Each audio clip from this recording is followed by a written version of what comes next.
Hello, my name is Christina Gangwish. I am the manager for the Centerville branch of the Gwinnett County Public Library. I have over a decade of management experience. During my career, I have participated on interview panels and made hiring recommendations. As a job seeker, I have also successfully negotiated my salary on several occasions. The purpose of this program is to help customers like you learn about library resources that can help you negotiate for better pay and increase your lifelong earning potential. During today's program, we'll talk about the wage gap, including what it is and who it impacts, the impact of the wage gap on lifelong earning potential, what legal protections workers have when it comes to equitable pay, why it's important to always negotiate for better pay, and when, how, and what you should negotiate for when you are advocating for better compensation. We'll also discuss the library's digital resources, including some featured databases. Finally, I'll share some information about library services that you might not know about. In order to understand why it's so important to negotiate for better pay whenever you have the opportunity to do so, we need to talk about the wage gap and who it impacts. Simply put, the wage gap refers to differences in pay between men and women, and between people from different ethnic and racial backgrounds. Women in particular are adversely impacted by the wage gap. According to data from the 2018 census, women of all races earned, on average, 82 cents for every $1 earned by men of all races. There are also significant differences in pay for women depending on their race and ethnicity. This chart shows data from the U.S. Census about the median wages earned by women from different races and ethnicities. Unfortunately, there is little data on the salaries of transgender and migrant women, which makes it hard to know what pay disparities exist for these groups. How much a woman earns can also vary greatly depending on a variety of factors. For example, women may earn less depending on where they live, what industry they work in, what kind of job they have, and how many years of experience they have, or if they have children. Race can impact job seekers in a number of ways. Some of the ways that BIPOC individuals are impacted by pay disparities include hiring discrimination, the opportunity gap, and employee referrals. According to the Equal Opportunity Commission, hiring discrimination is the refusal to hire someone because of their race, color, religion, sex, national origin, age, if 40 years old or older, disability, or genetic information. According to Teach for America, the opportunity gap refers to the fact that the arbitrary circumstances in which people are born, such as their race, ethnicity, zip code, and socioeconomic status, determine their opportunities in life, rather than all people having the chance to achieve to the best of their potential. The power of an individual's social network can also make a difference in their earning potential. Many companies have employee referral programs. These programs offer rewards for employees who refer qualified candidates for jobs in their organizations. While companies like these programs because they can provide a low-cost way to recruit new talent, a 2017 survey done by PayScale showed that job referrals disproportionately benefit white men. Your lifelong earning potential is another important consideration when you are accepting a new job offer or agreeing to remain with your current employer. Lifelong earning potential refers to the amount of money that you have the ability to earn during your life. If you are underpaid, your lifelong earning potential will be negatively impacted. The cumulative impact of the wage gap adds up over time and can substantially reduce the money you make during your lifetime. According to the College Payoff Report from Georgetown University's Center of Education and the Workforce, women who work full-time, full-year jobs earn 25% less over their lifetimes than men who have similar educational backgrounds. African Americans and Latinx individuals who had achieved the highest educational level earned close to $1 million less than their white and Asian peers over their lifetimes. Fortunately, there are some legal protections that can help to ensure that individuals are compensated fairly for their work. Simply put, the Equal Pay Act states that two employees at a company who are doing the same type of work must receive equal pay regardless of gender. However, the Equal Pay Act does allow for differences in pay based on seniority and merit, provided these pay increases are administered fairly.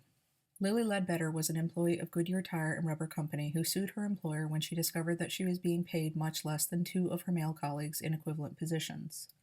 While she won her case, the decision was later overturned by the Supreme Court, who ruled that too much time had passed in between the initial wage discrimination and when she filed her case. The Lilly Ledbetter Act overturned this decision and now allows women to file wage discrimination suits within 180 days of the most recent paycheck, reflecting the discrepancy. It also removed the incentive for employers to hide the salaries they pay their employees.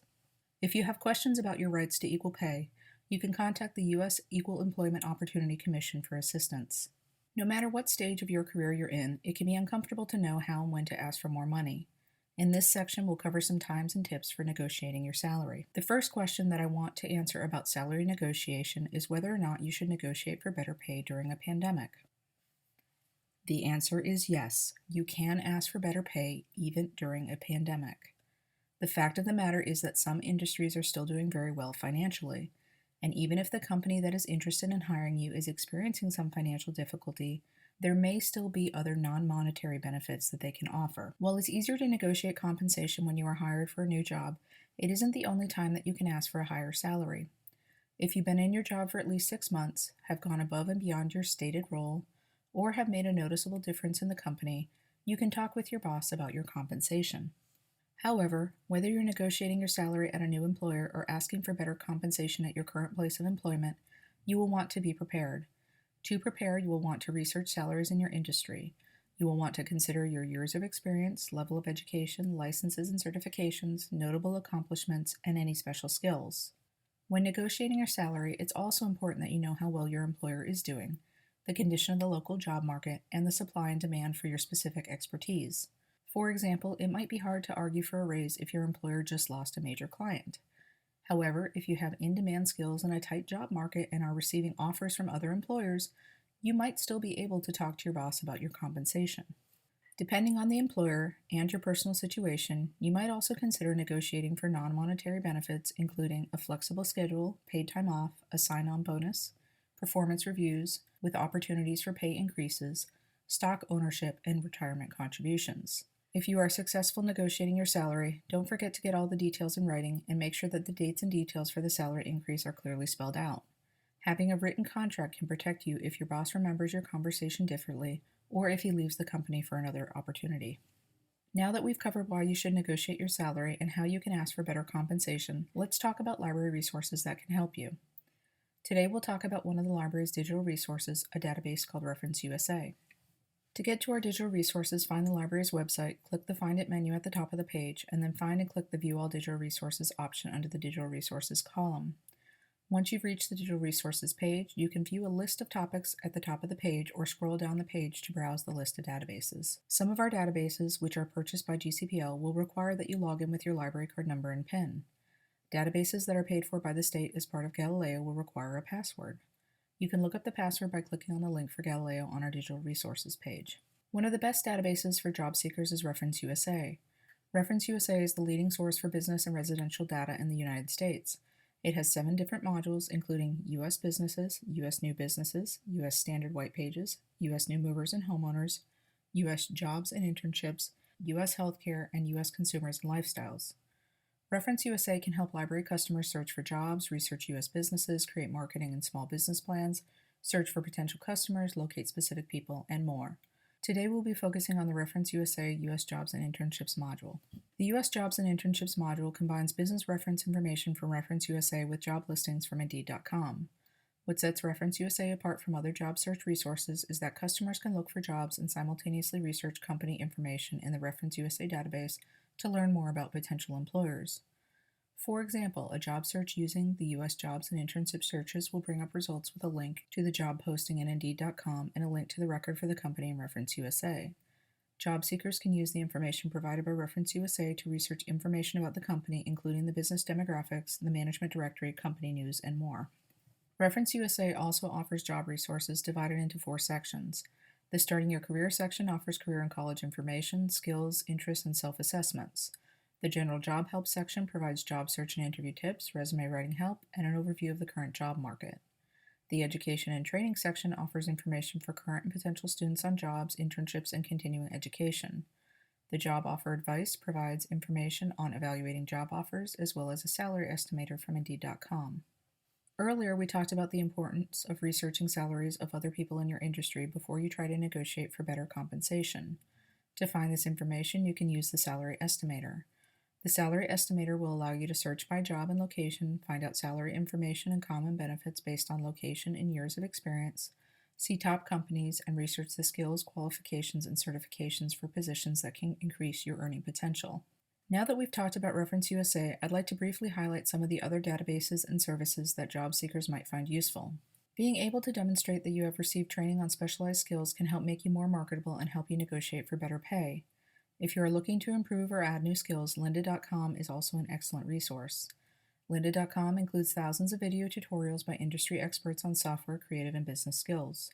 For those looking to start a new career, it also includes learning paths with recommended courses. Certificates of completion are provided once you finish a training in the event you want to include it in your portfolio or share it with a potential or current employer. Education can have an impact on how well you are paid.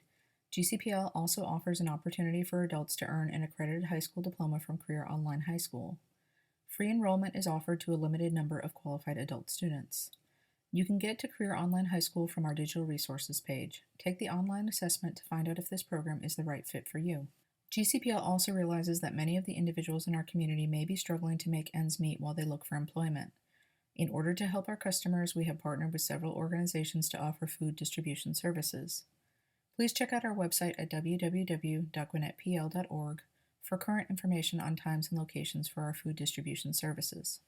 Thank you for joining us today for our job searching series on salary negotiation. If you need more help, please visit the library's website and sign up for a virtual Book a Librarian appointment. If you'd like to learn more about pay disparities or how to negotiate for better compensation, please check out these resources. If you enjoyed this virtual program, please check out our previous job searching series programs on Job and Career Accelerator, Ferguson's Career Guidance Center, and Reference USA. You can find these and other virtual programs on our YouTube channel.